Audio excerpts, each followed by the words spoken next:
Hello दोस्तों, नमस्ते। मैं हूँ शीला शर्मा।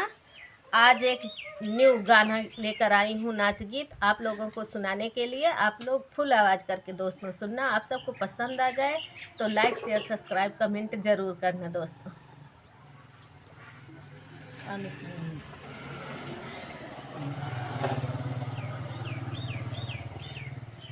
कैसे हमरा हबैया अकेली हो पिया जब परदेसवा, कैसे हमरा हबैया अकेली हो अकेली हो जब जब परदेसवा, कैसे हमरा हबैया अकेली हो अकेली हो पिया जब परदेसवा।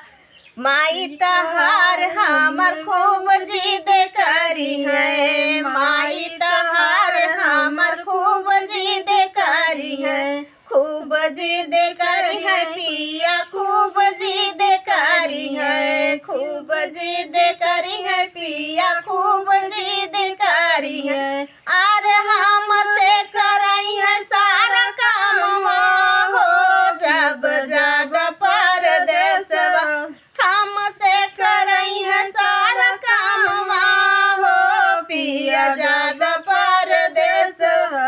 कैसे हमरा हबैया अकेली हो पिया जब परदेसवा, कैसे हमरा हबैया अकेली हो जब जब परदेसवा।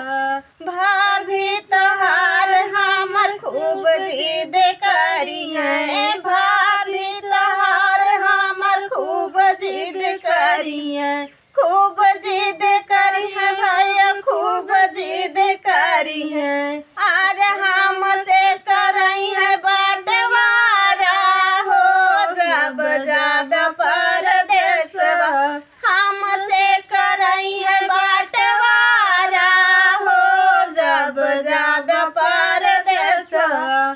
कैसे हमरा हबैया अकेली हो जब जब परदेसवा, कैसे हमरा हबैया अकेली हो पिया जब परदेसवा।